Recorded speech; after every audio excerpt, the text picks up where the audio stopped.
बिस्मिल्लाहिर्रहमानिर्रहीम। मेरा नाम जी अली अज़ीज़ मीर है। मैं इत्तेहाद ग्रुप की तरफ से वाइस प्रेसिडेंट का कैंडिडेट हूँ। बहुत सारे लोग जो सोसाइटी में हैं वो मुझसे अच्छी तरह वाकिफ़ हैं। कुछ अरसे से, बल्कि अरसा 1 साल से, बहुत सारे मेरे ही दोस्त मेरे बारे में बहुत सारी बातें कर रहे हैं जिनका मैंने आज तक कभी कोई जवाब नहीं दिया। कल भी मेरे भाई कैसर साहब ने एक मेरे बारे में कुछ बातें की हैं जिनका अब मैं समझता हूँ कि बाअदब तरीके से जवाब देना बहुत ज़रूरी है। कुछ थोड़ी सी मैं पुरानी हिस्ट्री बयान करना चाहूँगा। सर, रेजिडेंट ग्रुप जब बना था, मैं भी उसके फाउंडिंग मेंबर्स में था और उसका नाम था रेजिडेंट्स वेलफेयर ग्रुप। उस ग्रुप को बेसिक बनाने का मकसद ये था कि लोगों की वेलफेयर की जाए, लोगों के काम कराए जाएं, और अगर कोई चीज़ मेंबर्स के ख़िलाफ़ हो रही है तो उससे मैनेजमेंट से बात करके उसको अंदर बेहतरी लाई जाए। आहिस्ता आहिस्ता वो रेजिडेंट ग्रुप बन गया। रेजिडेंट वेलफेयर ग्रुप से रेजिडेंट ग्रुप बनने में एक लंबी कहानी है। खैर, मैं आपका ज़्यादा टाइम नहीं लूँगा, मैं जल्दी पॉइंट्स पे आऊँगा। कुछ सी ब्लॉक पार्क की कल ज़ोरों शोर से बातचीत हो रही है, बड़े अरसे से हो रही है। सर, जब मैंने ये प्लॉट लिया था 77C, जब हमने वहाँ घर बनाया था तो हमने यही समझा था कि इसके सामने पार्क है। हमने वो पार्क के सामने समझ के घर लिया था। और जब ये इसके ऊपर जो रेजिडेंट ग्रुप का मेन मोटो है जो हुआ, तब हम इसीलिए उसके ख़िलाफ़ स्टेज में गए थे कि हमारे ख्याल में वो पार्क था। और एक और बात बताता चलूँ कि जिस वक्त जो कैसर साहब स्टेज दिखा रहे थे और जो कुछ हुआ, सर, उस वक्त रेजिडेंट ग्रुप का वजूद नहीं था। मैं उन स्टेज में अपनी पर्सनल कैपेसिटी में गया, ना मैं चंदा लेके गया, ना मैं किसी से कोई पैसा लेके गया। मैंने अपना ज़ाती पैसा लगाया और रेजिडेंट ग्रुप के अलावा मैंने वो स्टेज लिए। इसके अलावा भी जब रेजिडेंट ग्रुप बन गया, जिस किस्म की भी लिटिगेशन मैंने की, उसमें रेजिडेंट ग्रुप का कोई किरदार नहीं था। वो सारा का सारा मेरा पर्सनल इंसेंटिव था। Resident group was not part of it. और रेजिडेंट ग्रुप की एक बहुत गलत बात है, वो हर बंदे का क्रेडिट अपने नाम डाल लेती है। वो हर चीज़ को अपने खाते में डाल लेते हैं, क्योंकि उनके ख्याल में उनके पास एक व्हाट्सएप ग्रुप है, वो जिस चीज़ को भी चाहेंगे अपने खाते में डाल देंगे। चले, मैं तो रेजिडेंट ग्रुप का पार्ट था। जो लोग रेजिडेंट ग्रुप का पार्ट नहीं थे और रेजिडेंट ग्रुप के बनने से बहुत पहले कुछ चीज़ों पर कर रहे थे, मसलन डी ब्लॉक की मस्जिद वाले लोग, वो बहुत अरसे से मसला चल रहा था। और जब डी ब्लॉक की मस्जिद का फैसला हुआ और वो मस्जिद बनने लगी, तो रेजिडेंट ग्रुप ने वो अपने खाते में सर बात कर ली कि ये रेजिडेंट ग्रुप की वजह से हुआ है। और जब मैंने उसको काउंटर किया तो वो मेरे निकाले जाने की रेजिडेंट ग्रुप से पहली वजह बनी। दूसरी वजह मेरे निकाले जाने की, उन्होंने कहा ना मैं छोड़ गया। कुछ लोगों ने भी कहा है कि मैं छोड़ गया। मैं छोड़ नहीं गया सर, मुझे निकाला गया। और निकाला भी उस वक्त गया जब मेरी मिसेज की डेथ हुई थी और मैं ऑक्सीजन के साथ 4 महीने घर में था। उस वक्त मुझे निकाला गया जब मैं घर में बाउंड था। दूसरी वजह यह बनी कि मुझे कहा जाता था रेजिडेंट ग्रुप की कोर कमेटी की तरफ से, आप लोगों के काम ना कराएं। लेकिन सर, हमने तो लोगों के काम कराने के लिए तो ग्रुप बनाया था। जब हम मैनेजमेंट के पास जाते थे, मैं मैनेजमेंट के पास जाता था और जाके लोगों के काम कराता था, मसलन स्ट्रीट लाइट्स का काम और छोटे छोटे काम। पानी का मसला, पानी का एक बहुत बड़ा इशू था। जब मैंने इनको कहा आए मिलकर रेजिडेंट हम चलते हैं मैनेजमेंट के पास, इन सब ने इनकार किया।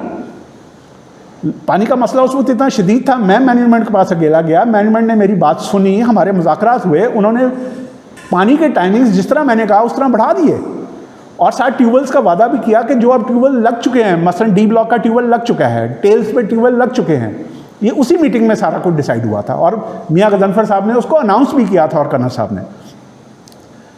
वो हर बात पे कहते थे कि आप पर्सनल पर्सोनिफिकेशन के लिए लोगों के काम कराते हैं। सर, लोगों का काम कराना पर्सनल पर्सोनिफिकेशन है या खिदमत है?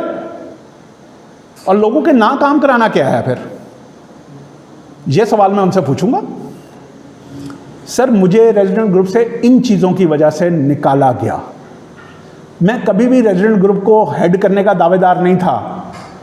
मुझे लोगों ने मिलकर स्पोक्स पर्सन बनाया, तो एज अ स्पोक्स पर्सन मैं वहाँ बात करता था। I was never the head of resident group, nor I wanted to be the head of resident group.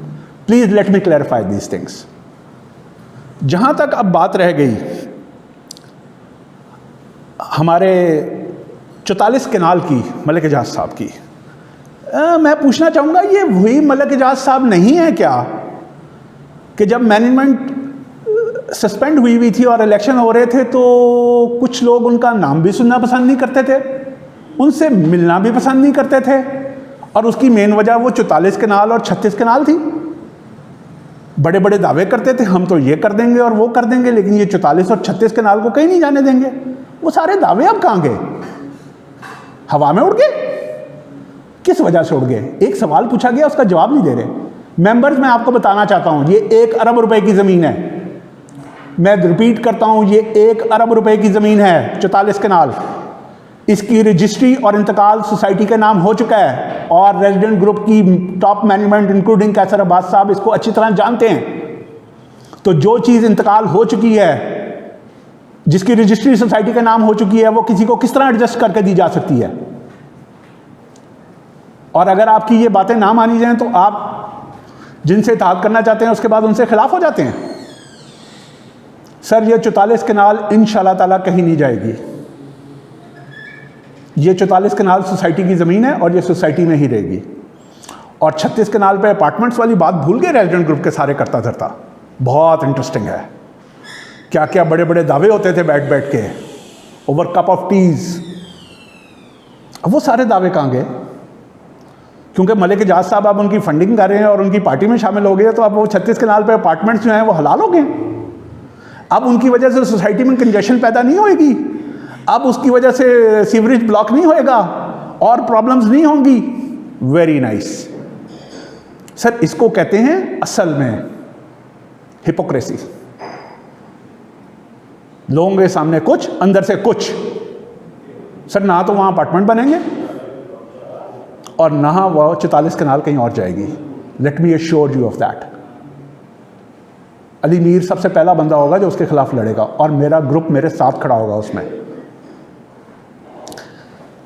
अब सर बात आ गई, लोगों ने कहा कि हमें शीशे के घरों में बैठ के पत्थर नहीं मारने चाहिए। I agree with that. हमें बिल्कुल शीशे के घरों में बैठ के पत्थर नहीं मारने चाहिए,